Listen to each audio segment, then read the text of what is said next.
द्वापर युग का या यूं कहें इतिहास का सबसे बड़ा युद्ध, जिसके पहले ना कभी इतना बड़ा युद्ध हुआ था और ना ही कभी होगा, जिसे हम महाभारत के नाम से जानते हैं। और कर्ण महाभारत के एक ऐसे महानायक थे जो कि अधर्म के साथ होते हुए भी धर्म का पाठ सिखा गए और जिसके दान करने की क्षमता और उनकी वीरता से खुद वासुदेव श्री कृष्ण भी उन्हें बहुत पसंद किया करते थे। और अगर आज मैं आपसे पूछूं कि महाभारत में आपका फेवरेट कैरेक्टर कौन था, तो ज्यादातर लोग कर्ण का नाम कमेंट बॉक्स में लिखेंगे। तो आज ये पावरफुल वीडियो दानवीर कर्ण के जीवन के बारे में है। द्वापर युग के समय में यादव डायनेस्टी की राजा सूरसेन की एक पुत्री थी पृथा, जिन्हें हम कुंती के नाम से जानते हैं। और एक दिन सूरसेन के राज्य में गुरु दुर्वासा आए, जो कि उस समय में बहुत ही सिद्ध और पावरफुल गुरु थे। तो कुंती के पिता सूरसेन ने अपनी पुत्री से कहा कि आपको गुरु दुर्वासा का बहुत ही अच्छी तरह से ध्यान रखना है और कोई भी परेशानी उन्हें नहीं होनी चाहिए, क्योंकि गुरु दुर्वासा वैसे तो बहुत ही सिद्ध पुरुष थे, लेकिन उनका क्रोध बहुत ही भारी था और उन्हें प्रसन्न करना बहुत ही कठिन था। तो कुंती देवी ने गुरु दुर्वासा की खूब सेवा की और उन्हें कोई भी कष्ट नहीं होने दिया। इस चीज से गुरु दुर्वासा उनसे बहुत प्रसन्न हुए और एक मंत्र वरदान में दे दिया, जिसके उच्चारण से वो जिस देवता के अंश का पुत्र चाहें उसे प्राप्त कर सकती थी। तो एक दिन माता कुंती ने अपने वरदान का प्रयोग ये सोचकर किया कि ये काम करेगा भी या नहीं, और फिर उन्होंने उस मंत्र का उच्चारण सूर्य देव का नाम लेकर किया। तो सूर्य देव उनके सामने आ गए और अपने अंश से उत्पन्न एक अनोखा पुत्र, जिसने सूर्य कवच और कुंडल के साथ जन्म लिया था, उसे माता कुंती को सौंप दिया। लेकिन माता कुंती का विवाह न होने के कारण समाज में बदनामी के डर से उन्होंने अपने कलेजे पे पत्थर रख के उसे खुद से अलग कर दिया और उस छोटे से बच्चे को एक फूल भरी टोकरी के साथ अश्व नदी में छोड़ दिया। और यहीं से कर्ण की स्ट्रगल भरी जिंदगी की शुरुआत हुई। और वो टोकरी यमुना और गंगा नदी को क्रॉस करते हुए अंग किंगडम, जो कि आज का एशियन बंगाल है, वहां पर सूतों के परिवार आदिरथ नंदन और राधे को ये टोकरी मिली और उन्होंने कर्ण को अडॉप्ट कर लिया और राधा ने उनका पालन पोषण करके उन्हें बड़ा किया, जिसके कारण उनका नाम कुंती पुत्र ना होकर राधे पड़ा। और आज भी हम उन्हें राधे पुत्र के नाम से ही जानते हैं। और स्वयं सूर्य देवता का अंश होने के बावजूद भी उनका पालन पोषण किसी राजा के यहाँ नहीं, बल्कि एक शूद्र परिवार में हुआ था। इसलिए हम कर्ण को सबसे अनलकी वॉरियर भी मानते हैं। लेकिन राधा ने भी कर्ण को कभी भी कोई कमी महसूस नहीं होने दी और उन्हें बहुत प्यार से बड़ा किया। लेकिन कर्ण थे तो क्षत्रिय और वो बचपन से ही धनुष के बड़े प्रेमी थे। उनकी किस्मत में वॉरियर बनना ही लिखा था। लेकिन उस समय लोगों को जाति धर्म और ऊंच नीच की बाधाओं के हिसाब से शिक्षा दी जाती थी। और उस समय एक ही सर्वश्रेष्ठ गुरुकुल था, जो कि गुरु द्रोणाचार्य का था। तो एक दिन कर्ण धनुष विद्या की शिक्षा पाने के लिए गुरु द्रोणाचार्य के गुरुकुल पहुंच गए और उन्हें अपना शिष्य बनाने की विनती की। लेकिन द्रोणाचार्य ने उन्हें यह कहकर मना कर दिया कि वो सिर्फ राजघराने के राजाओं को ही शिक्षा देंगे और सूतों को क्षत्रिय शिक्षा का कोई अधिकार नहीं है, और उन्हें ये कहकर वापस भेज दिया। उसके बाद कर्ण बहुत ही दुखी और परेशान हो गए और सर्वश्रेष्ठ धनुर्धारी बनने की तीव्र इच्छा लिए वो हर गुरु हर ब्राह्मण के पास पहुंचे। लेकिन सब ने यही बात कहकर मना कर दिया और उनके अरमानों को ठेस पहुंचाकर उन्हें वापस भेज दिया। और फिर कर्ण गए सबसे महान गुरुओं के गुरु स्वयं विष्णु के अवतार परशुराम भगवान के पास, जो कि गुरु द्रोण और भीष्म पितामह के भी गुरु थे। लेकिन परशुराम भी ब्राह्मण थे और वो भी सिर्फ क्षत्रिय और ब्राह्मण को ही शिक्षा देते थे। और कर्ण के मन में ये डाउट था कि अगर इन्हें भी ये पता चल गया कि वो शूद्र हैं, तो वो भी शिक्षा देने के लिए मना कर देंगे। तो उन्होंने सोचा कि अगर मुझे शिक्षा लेनी है तो या मैं ब्राह्मण नहीं तो क्षत्रिय बन के जाऊं। तो कर्ण ब्राह्मण का भेष बनाकर परशुराम के पास शिक्षा लेने के लिए पहुंच गए और उन्होंने स्वयं भगवान परशुराम से शिक्षा प्राप्त की, जो कि बहुत ही हाई लेवल की थी। और यही एक बहुत बड़ा रीजन था जिसकी वजह से कर्ण को हराना इम्पॉसिबल था। अब जब कर्ण की सारी शिक्षा पूरी हो गई, उन्हें दिव्य शस्त्रों का ज्ञान हुआ। तो एक दिन परशुराम और कर्ण दोनों ही साथ बैठे हुए थे और परशुराम को नींद आने लगी। तो कर्ण ने कहा कि आप मेरी गोद को तकिया समझकर अपने सिर को रखकर सो जाइए। तो परशुराम उनकी गोद में सो गए। और जब वो सो रहे थे तभी एक कीड़ा कर्ण की जांघों में काटने लगा। कर्ण को बहुत तकलीफ हो रही थी, पर वो हिलना नहीं चाहते थे क्योंकि वो नहीं चाहते थे कि उनके गुरु की नींद टूट जाए और वो लहूलुहान हो गए। तभी परशुराम की नींद खुल गई और उन्होंने देखा कि कर्ण को खून बह रहा है। तभी वो समझ गए कि इतनी सहनशीलता क्षत्रिय और ब्राह्मण में नहीं हो सकती। तो उन्होंने कर्ण से पूछा, कौन हो तुम? कर्ण ने कहा, मैं शूद्र हूँ। और तभी भगवान परशुराम ने कर्ण से कहा, झूठ से ली हुई शिक्षा कभी भी फलित नहीं होती और जिस वक्त इस शिक्षा की तुम्हें सबसे ज्यादा जरूरत होगी तभी इस शिक्षा को तुम भूल जाओगे। परशुराम के द्वारा दिया हुआ ये कोई श्राप तो नहीं था, बल्कि एक सिद्धांत था जो कि कुरुक्षेत्र की युद्ध भूमि में कर्ण के हार की सबसे बड़ी वजह बनी। और कर्ण परशुराम से क्षमा मांग के वहां से चले गए। और दूसरी तरफ पांडवों की भी शिक्षा पूरी हो गई थी और गुरु द्रोणाचार्य ने हस्तिनापुर में एक बहुत बड़े टूर्नामेंट का आयोजन किया, ये देखने के लिए कि गुरु द्रोण के शिष्यों में कितनी काबिलियत है। सबसे पहले दुर्योधन, फिर नकुल, सहदेव, भीम, युधिष्ठिर आए और लास्ट में जब अर्जुन मैदान में आए तो उनके धनुष विद्या को देखकर सब चकित रह गए। उनकी विद्या को देखकर लग रहा था कि गुरु द्रोणाचार्य ने अर्जुन से जो वादा किया था कि वो अर्जुन को दुनिया का सबसे सर्वश्रेष्ठ धनुर्धारी बनाएंगे, वो पूरा हो गया।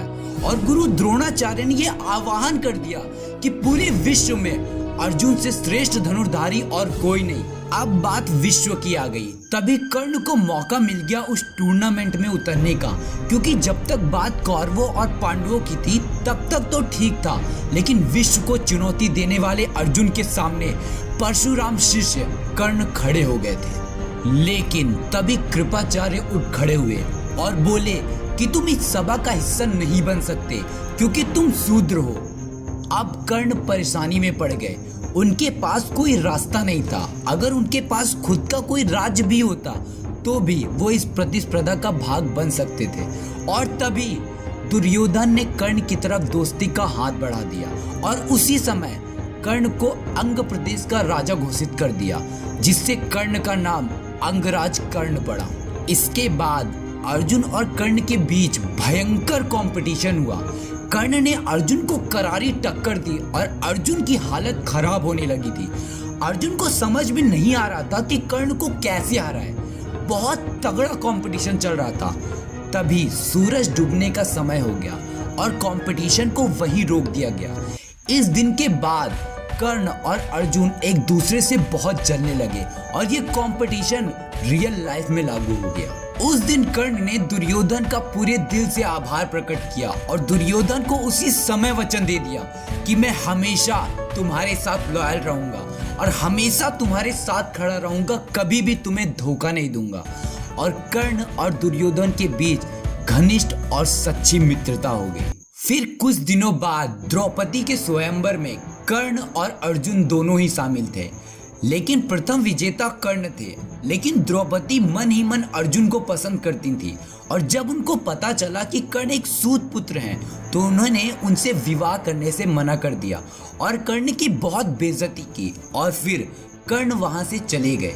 उसके बाद अर्जुन ने उस स्वयंवर को जीत लिया और यहाँ एक और बड़ी वजह मिल गई जिससे कर्ण द्रौपदी और अर्जुन दोनों से ही नफरत करने लगे।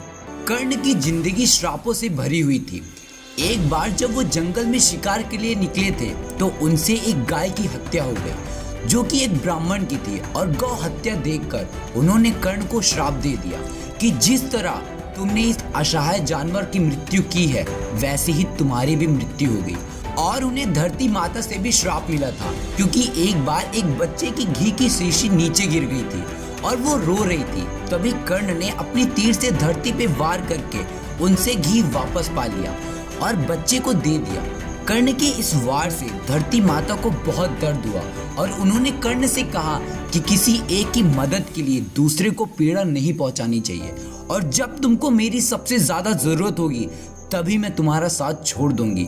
और यही कारण था कि जब कर्ण अंत में अर्जुन से युद्ध कर रहे थे तो उनके रथ का पहिया बार बार धरती में धंस जा रहा था। अब जब युधिष्ठिर को खांडवा प्रदेश दे दिया गया, जहाँ की जमीन कुछ बंजर थी, लेकिन पांडवों ने वहाँ पर भी अपने साम्राज्य को इस्टेब्लिश कर लिया और हर चीज की सुविधा अपने राज्य में बना ली, तो दुर्योधन ने जब ये देखा तो उससे रहा नहीं गया, क्योंकि वो बचपन से ही उसके मामा शकुनी की बातों से प्रभावित था। लेकिन कर्ण को शकुनी बिल्कुल पसंद नहीं थे, या यूं कहें कर्ण को छल कपट बिल्कुल पसंद नहीं था। लेकिन शकुनी नहीं माना और उसने पासे के खेल के लिए युधिष्ठिर को इनवाइट किया, क्योंकि शकुनी के पासे उसकी बात सुनते थे। इसका एक ही रीजन सामने आता है कि शकुनी के पासे उसके पिता के अस्थियों से बने थे। इसके बाद युधिष्ठिर एक एक करके सारी चीजें हारते गए, अपना राज्य, अपना मान, अपनी हर एक चीज वो हार चुके थे और अंत में उन्होंने द्रौपदी को दांव पे लगा दिया, जो उनकी सबसे बड़ी गलती थी। और फिर दुर्योधन ने दुशासन को भेजा और उसने द्रौपदी को घसीटते हुए उस भरी सभा में लेके आया, जहां उनका चीरहरण करने की कोशिश की गई थी। और इसमें दुशासन, दुर्योधन, यहाँ तक कि कर्ण ने भी बहुत गलत व्यवहार द्रौपदी के साथ किया, बहुत कुछ उल्टा सीधा बोला। कर्ण ने अपने अपमान के बदले में इतना भला बुरा बोल दिया, जो कि बिल्कुल भी ठीक नहीं था, और ये एक बड़ी वजह बन जाती है जिससे कर्ण गलत साबित होते हैं। उसके बाद पांडवों का 13 साल का वनवास और 1 साल का अज्ञातवास पूरा हो जाता है, और अब पांडवों और कौरवों दोनों तरफ से ये निश्चय हो गया था कि युद्ध तो होना ही है। और इस समय में कर्ण दुर्योधन को दुनिया का राजा बनाने के टास्क में लगा हुआ था। उसने सारे राज्य को जीत लिया था और बहुत पावरफुल बन गया था। उनकी आर्मी बहुत बड़ी हो गई थी। इतनी बड़ी जीत का सिर्फ एक ही कारण था, वो थे कर्ण।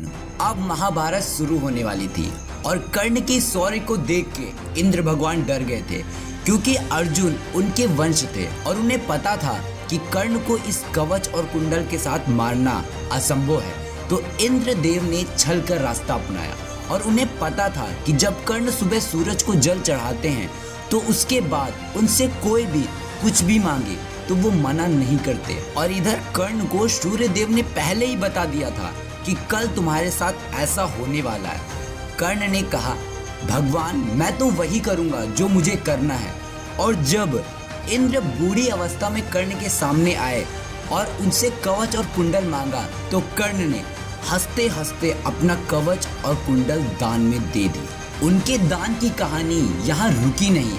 युद्ध के एक रात पहले कुंती माता कर्ण के पास आई और भीगी आंखों से वो राज उनसे बताया, जिसके बारे में श्री कृष्ण ने पहले ही उन्हें बता दिया था। कर्ण ने कहा, माता अब बहुत देर हो चुकी है, फिर भी आप आई हैं तो बताइए मैं आपके लिए क्या कर सकता हूँ।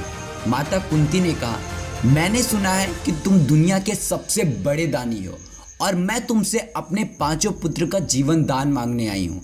तुम युद्ध में मत जाओ, जिससे मेरे 5 पुत्र भी जीवित रहें और तुम भी मेरे पास रहो। कर्ण ने माता कुंती को वचन दिया कि आपके हमेशा 5 पुत्र ही रहेंगे, या तो मैं या अर्जुन। बाकी 4 भाइयों को मौका मिलने पर भी मैं नहीं मारूंगा। उसके बाद बहुत भयंकर युद्ध हुआ।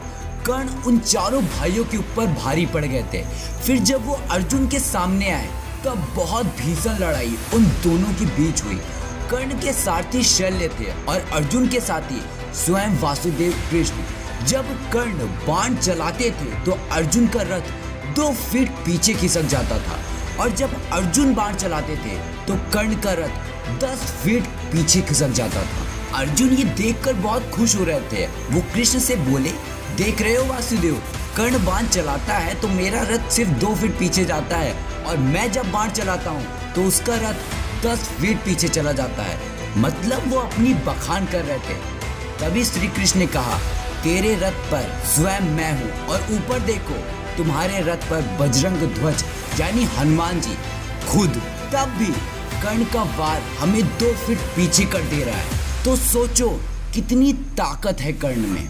अब युद्ध चरम सीमा पर था और तभी कर्ण अपनी विद्या भूलने लगे। वो बार बार याद करने की कोशिश कर रहे थे, लेकिन उन्हें कुछ याद नहीं आ रहा था, और तभी उनका रथ भी जमीन में धंस गया। और कर्ण ने अर्जुन से कहा, रुको, मेरा रथ फंस गया है, उसे निकाल लूं तो फिर लड़ते हैं।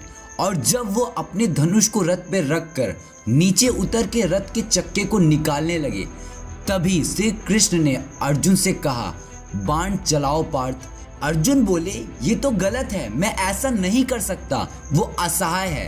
कृष्ण को पता था कि अभी नहीं तो कर्ण को हराना असंभव हो जाएगा, और फिर उन्होंने अर्जुन को द्रौपदी का अपमान याद दिलाया और कहा, तुम इसके साथ धर्म करोगे जो अधर्म के साथ खड़ा है। तो श्री कृष्ण के कहने पर अर्जुन ने अपने तीर से कर्ण के सिर को धड़ से अलग कर दिया।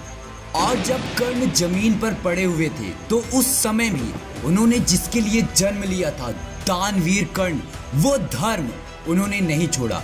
और श्री कृष्ण जब भिखारी का वेश बनाकर उनके पास आए और बोले, मुझे कुछ भिक्षा चाहिए, तो कर्ण ने अपने सोने के दांत को पत्थर से तोड़ दिया और उसे दान में दे दिया। कर्ण के बारे में हजारों ऐसी कहानियां हैं जो आपको आज के युग में सोचने के लिए मजबूर कर देंगी।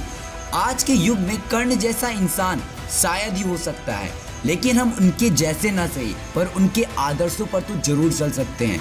और दानवीर कर्ण की साहस और धर्म से भरी ये शौर्य गाथा देश के हर बच्चे, बूढ़े और यंगस्टर को सुनना बहुत जरूरी है। इसके लिए आप इस वीडियो को हर एक व्हाट्सएप ग्रुप, अपने फ्रेंड्स एंड फैमिली के साथ शेयर कीजिए, हर एक सोशल मीडिया प्लेटफॉर्म पे शेयर कीजिए। और अगर आपको ये वीडियो अच्छी लगी हो तो प्लीज वीडियो को लाइक कर दीजिए, चैनल को सब्सक्राइब कर दीजिए। बाकी नोटिफिकेशन बिल से क्या होता है ये तो आपको पता ही है।